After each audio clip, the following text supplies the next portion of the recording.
There you go. Before we existed, the story goes, God convened a heavenly council, calling on the angels, each representing a different facet of the divine. There was the angel of peace, calm and serene, who spoke first. "Don't create them," he said, voice steady but firm. "Humans will bring strife and conflict. They will tear at each other and at the world you made." Next came the angel of justice, eyes sharp and discerning. "Create them," justice argued, "for they will seek fairness, they will build laws, and they will try to make things right even when they fail." Then mercy, with a soft and knowing smile, said, "Create them. They will love, they will forgive, they will comfort each other in moments of darkness." And finally, truth stepped forward, tall and unyielding. "Do not create them," truth declared. "They will lie, deceive, and twist reality to suit their needs. They cannot bear the weight of truth as it is." God listened to them all and realized, one, never ask an even number for a vote, and two, God didn't need the angels to weigh in after all. God wanted to make humans. So God did something unexpected. God cast the angel of truth down to earth, shattering truth into countless shards. In that moment, the choice was made. Humanity would be born, but not with the whole truth. Instead, each of us is given a fragment, just a sliver of the infinite. Now, here we are, wandering through life, each of us holding our tiny piece of truth like a shard of broken glass. Sometimes it cuts us. Sometimes it reflects the light just so, illuminating something beautiful we hadn't seen before. But here's the thing. None of us holds the whole truth. We can't. We were never meant to. And that's why our work on this earth is so vital. It's up to us to pick up the pieces, to look at the jagged edge of our own fragment, and then to reach out to others, to see the truth they carry, to fit our pieces together and maybe, just maybe, catch a glimpse of something bigger, something whole. What I've just read is the beginning of a longer piece by author and media editor at Times of Israel, Sarah Tuttle Singer. Truth in the media is often discussed. Does it exist anymore? How do we know which sources are truthful and which are biased? How do we know which ones to trust? It used to be that we could turn to people we trusted for guidance. Rabbis, teachers, professors, parents, wise friends. But this year, something extraordinary and deeply disturbing happened. We didn't only lose faith in media reporting, we lost faith in those we usually trust. In the months since October 7th, the ensuing war has moved faster than we ever could have imagined, faster than we can keep up with. The horrific stories, the numbers, the onslaught of videos we cannot bear to watch. What happened and who did it happen to and where? There are so many conflicting narratives. There's so much devastation. In the beginning, in the shock and grief of it, we were united. The Jewish community came together and mourned. But then it seemed like in the blink of an eye, sides were drawn. Zionist, anti-Zionist, pro-Palestinian, pro-peace. We began to throw these terms around like sweets at a Barney. But did we really know what they meant? We used terms like just war and colonialism and genocide, words like empathy and nuance. but did we really know what they meant? And here's a difficult question. Does it matter? When I look at how divided our community has become this year, I can't help hearing the classic childhood nursery rhyme. Humpty Dumpty sat on a wall, Humpty Dumpty had a big fall. All the king's horses and all the king's men couldn't put Humpty together again. How are we going to recover from these fractures, these deep and seemingly intractable divides? On Tisha B'Av each year, we talk about sinat chinam, the sin usually translated as baseless hatred, which the rabbis of the Talmud pointed to as what led to the destruction of the temple in Jerusalem. But the translation of baseless hatred is problematic because it leaves space for us to justify hatred that isn't baseless. Hatred like that we might feel for the perpetrators of October 7th, or for the Nazis, or for any other group who inflict the worst kinds of evil on their fellow human beings.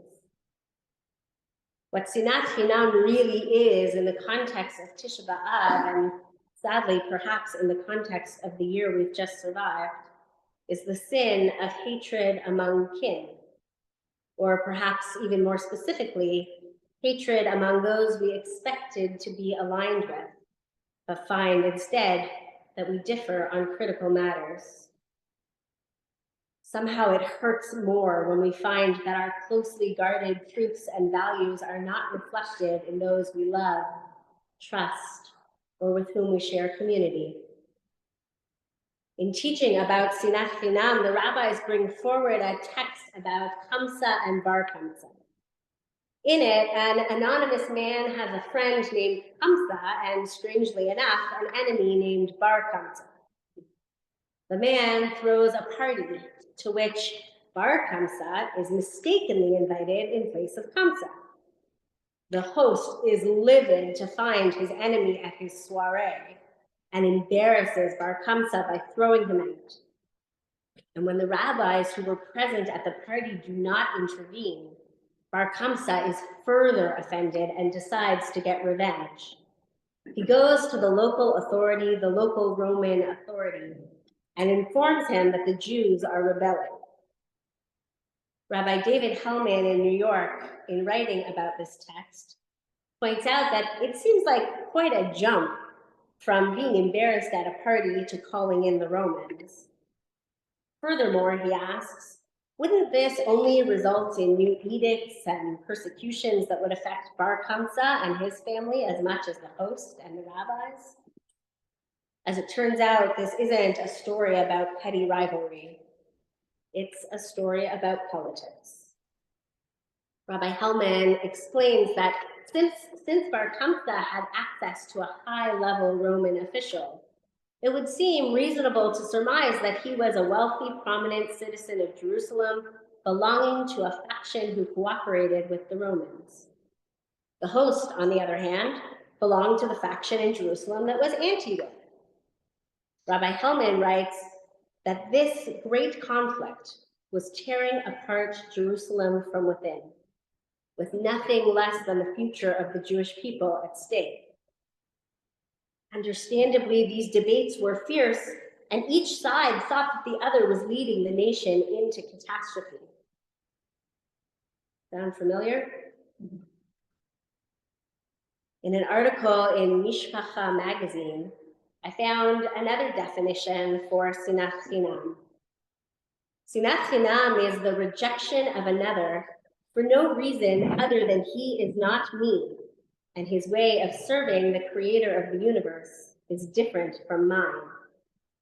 So long as one cannot accept that God has created each of us differently and with our own unique path to God, one is engaged in sinat chinam.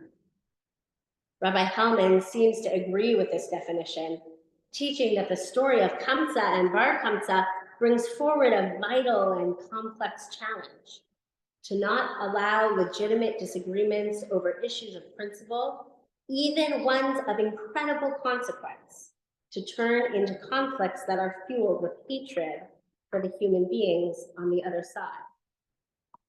The Talmud is not critical of the anonymous host because he embarrassed Bar Kamsa or because he had a disagreement with him. The tragic sin of the host was that he saw Bar Kamsa's views not only as wrong and as dangerous, but that he saw Bar Kamsa, the person, as contemptible. In the language of today, Bar Kamsa was canceled. He was so reviled that he was unwelcome in the presence of the host and his guests. He was not one of them. This year, on top of the heartbreak that I felt for the victims of October 7th, for the hostages and their families, for the victims of sexual violence, for the Israeli soldiers who have died defending the security of the Jewish people, for the innocent civilians on both sides of the conflict, for far too many dead children. On top of all that heartbreak was the additional heartbreak in seeing more and more people step back from their shul, from their rabbis, and from their fellow Jews because of differences of opinions, values, narrative, differences of truth. Let me be clear, I'm speaking about people on all sides. We're too Zionist for some, for others, we're not Zionist enough. It's impossible to say something that doesn't offend someone. It's impossible to say nothing. There is heartbreak in this. And there's heartbreak in seeing that far too often we have let one another walk away in anger, in despair, and perhaps even in hatred. For the sins we have committed against you by turning away from one another, by canceling one another, by no longer seeing ourselves as part of the same community. In addition to the Humpty Dumpty nursery rhyme, I keep hearing the pithy but apt cliche, united we stand, divided we fall. How will our community survive if we are so divided that we refuse to be in the same space with one another? That we question whether we still belong here and whether others still belong here? How many are watching online tonight because they didn't feel comfortable being here in person? My heart breaks. I want to believe that we can find our way back to one another, but how can we? Returning to the piece by Sarah Tuttle Singer, we may find in it part of an answer. This isn't easy, she writes. It takes humility, it takes patience, and it takes a hell of a lot of courage.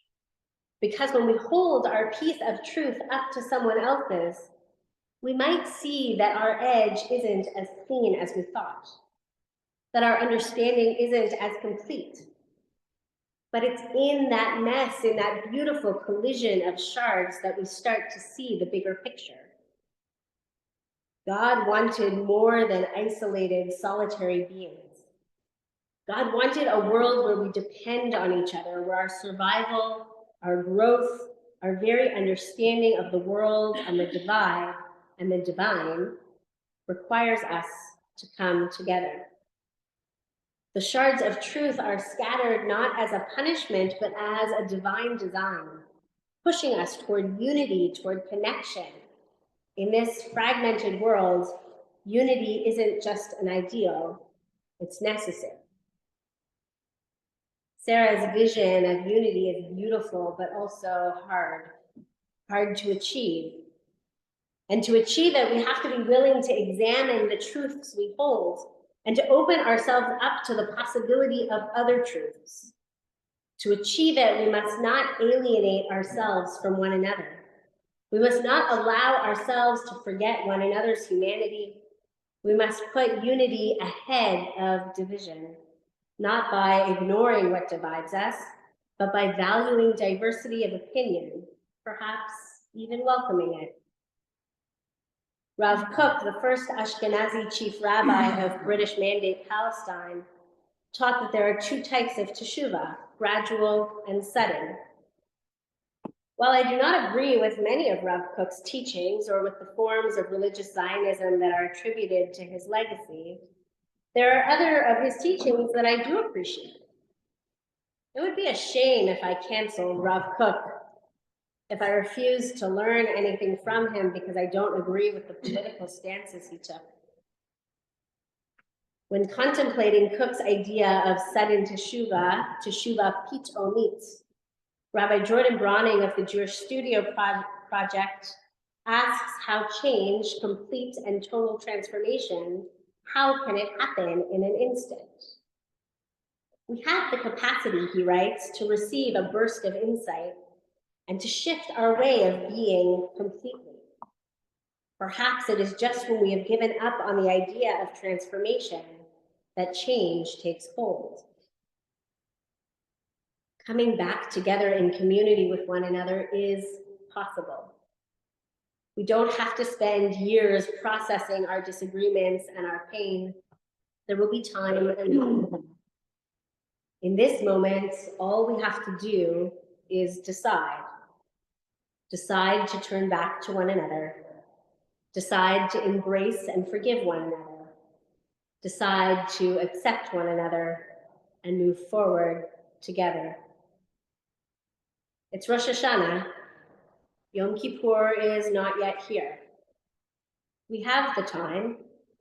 We have the capacity.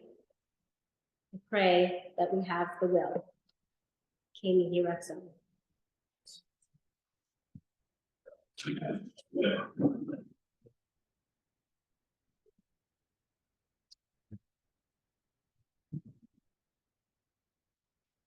We're on page 78, and we have a It's a meeting.